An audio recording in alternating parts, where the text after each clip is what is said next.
From physical products like makeup, jewelry, and even duct tape, to more natural accessories like beards, here are some of the wildest banned accessories in boxing. The first banned accessory is one that grows on the fighters. It's beards.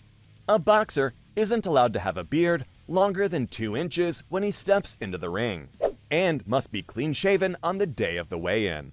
Beards are banned because it can be pretty hard to tell where your opponent's beard begins and face ends. And, knowing where your opponent's face is pretty important in boxing, cause you're trying to rip it off. On the women's end, they can't have hair that's too long or may cause an obstruction during the fight. I mean, it's pretty funny to think that an excessive amount of hair could be a big bad boxer's fatal downfall. One pretty obvious banned accessory in boxing is jewelry. Before a fighter makes their way into the ring, the referee will check that they're not wearing any jewelry or piercings. Now, you might think that this is to protect the other guy. I mean, who wants to punch a spiky chain? But interestingly, this rule was actually put into place to protect the guy who wears the jewelry. If you punch a piercing, you might rip your glove, but it'll probably rip the wearer's ear off.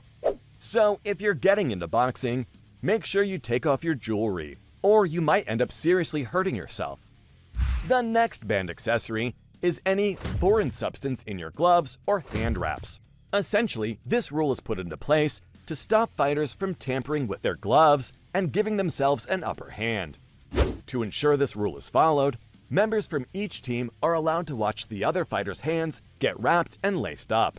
To ensure there's nothing fishy going on, the ref will also inspect each fighter's gloves before they make their way into the ring. This ban has been upheld pretty successfully. However, a few fighters have been able to go under the radar and used banned substances to cheat in the past. The most famous example of this is when Antonio Margarito put plaster of Paris inside his gloves.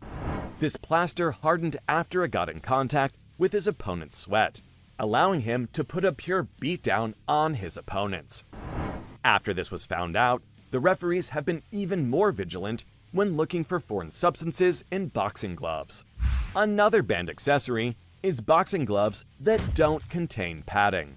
Legal boxing gloves have a chunk of padding around the knuckles, which helps to protect the puncher's hand and the receiver's face. Needless to say that if you don't use gloves with padding, you'll be able to do a lot more damage to your opponent. This is exactly what Luis Resto did in 1993. This next banned accessory might seem harmless, but there's actually a really good reason why it's banned. We're talking about makeup. Makeup? Really? I know what you're probably thinking right now. Why would makeup ever need to be banned in boxing? Well, it's not why you might think. Cosmetics like makeup actually contain certain chemicals which make your face feel less pain. This might sound great for a boxer, as it would allow them to keep on fighting through adversity.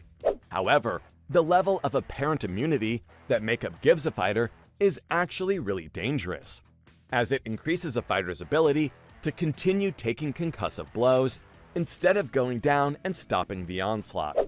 So it's actually a really good thing that makeup is banned in boxing, because if it wasn't, the brain damage problem could be even worse than it already is. This next banned accessory is pretty extreme. We're of course talking about eye-burning ointment.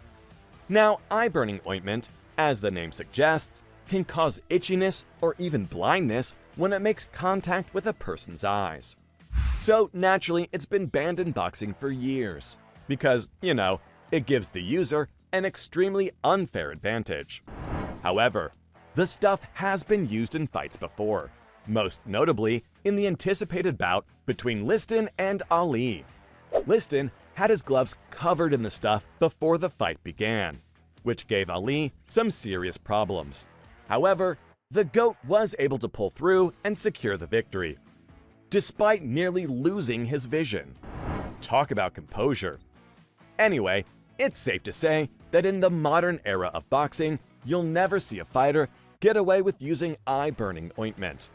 Another banned accessory is an excess of Vaseline. Now, Vaseline is a legal accessory in boxing. Fighters will have it applied before a fight and in between rounds. Just this specific area here, you want to make sure there's no lumps of grease, so you just smooth it over once you've finished. To help prevent cuts and serious abrasions. However, because the substance is so advantageous, fighters can only have a certain amount applied at any one time. It's ultimately up to the judge to decide what's too much. But generally, if it's falling off the fighter's face, you can expect the fighter to be asked to wipe it off. The next banned accessory on this list is duct tape.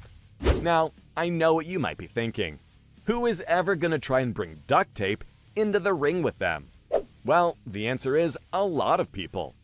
A lot of up-and-coming fighters don't have the kind of money that the famous pros do, so can't afford new gear for every fight. Duct tape is used to serve as a way of fixing holes and rips, allowing a fighter to use the same equipment and not have to worry about splashing the cash all the time. However, a new rule came out in 2014 banning fighters from using duct tape. The reason behind this was that if the equipment had to be fixed with duct tape, the fighter shouldn't be fighting in it in the first place. Seems a little unfair, but safety is a priority in boxing. This next banned accessory puts a similar emphasis on safety. It's normally used by gym junkies, but there was a time when boxers made use of the substance during fights. They're called smelling salts. Basically, smelling salts are a little pod of extremely potent salts.